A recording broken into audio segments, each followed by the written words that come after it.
Bonjour à tous. Voici l'explication d'un système CVC, en particulier une distribution horizontale typique. Dans sa forme la plus simple, les systèmes CVC fournissent l'air de ventilation par les conduits d'air. L'air de retour sera refroidi et ou réchauffé et renvoyé à une température généralement fixée à 55 degrés Fahrenheit ou 13 degrés centigrades. Mais en réalité, les systèmes CVC sont beaucoup plus complexes. Avant d'être fourni dans les espaces individuels, l'air doit être filtré, son humidité doit être réglée et il doit être correctement distribué par des conduits verticaux et horizontaux. Aujourd'hui, nous allons nous concentrer sur le système de distribution horizontale sur un étage d'un bâtiment typique. Un système de distribution verticale du bâtiment sera expliqué à un autre temps.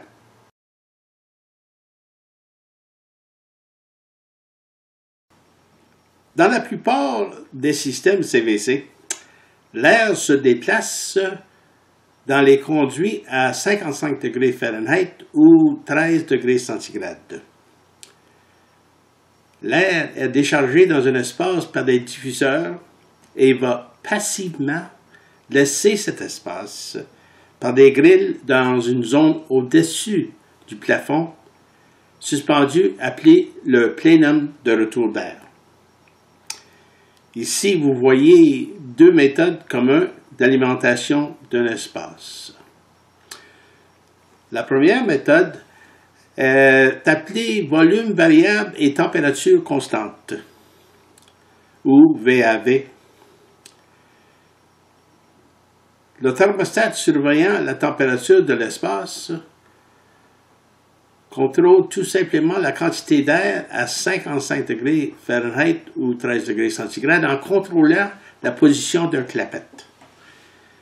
Bien que la température de l'air fourni à l'espace est constante, le volume de l'air peut varier. La deuxième méthode est appelée volume constant et température variable. Le thermostat contrôle la température de l'espace en contrôlant un serpentin de réchauffage, électrique ou eau chaude, juste devant le diffuseur. Bien que le volume de l'air fourni à l'espace peut être constant, la température de l'air peut varier.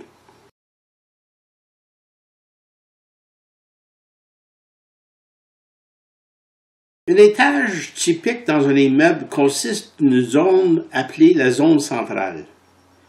Dans cette zone, vous trouverez généralement des escaliers de secours, des puits d'ascenseur, les toilettes, une salle de télécommunication, une salle électrique, une salle mécanique, deux conduits d'échappement verticaux, soit pour les toilettes ou en général, et un conduit d'air d'appoint vertical passant généralement par la pièce mécanique. La quantité totale d'air laissant un étage par les conduits d'échappement doit être remplacée avec cet air d'appoint. L'air d'alimentation est souvent déchargé à travers d'un étage de l'édifice par un conduit d'air circulaire. Encore une fois, cet air est distribué autant que possible à 55 degrés Fahrenheit ou 13 degrés centigrades.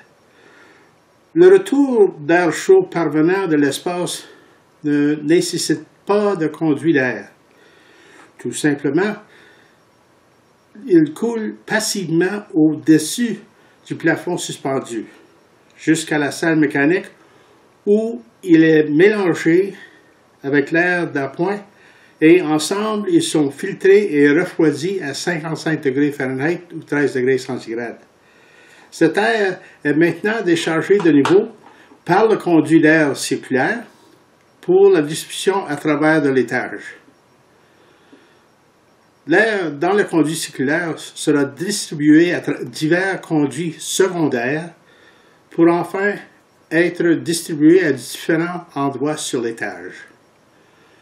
Veuillez noter qu'avec un système VAV, lorsque les différentes clapettes dans les conduits secondaires sont fermées et ouvertes, la pression dans le conduit circulaire variera.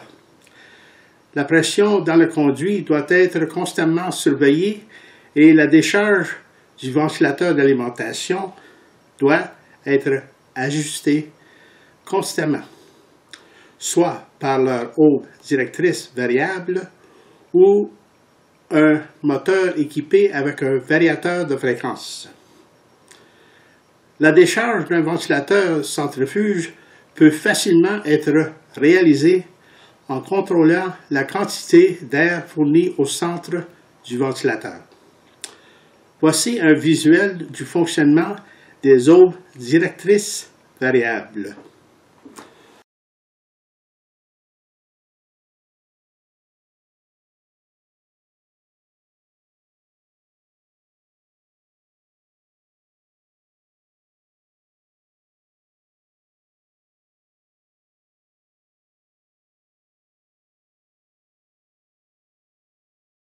Durant l'hiver, le périmètre d'un étage est souvent chauffé par une unité d'induction.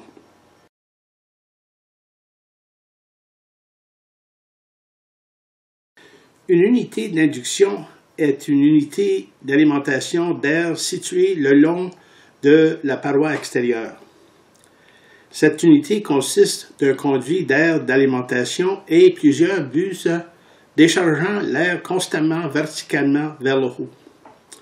Ce faisant, l'air déjà présent dans l'espace est amené par induction à circuler dans l'unité et mélanger avec l'air neuf. Lorsque l'air de l'espace passe dans l'appareil, il passe à travers un serpentin de chauffage, soit de l'eau chaude ou électrique, qui est contrôlé par un thermostat local.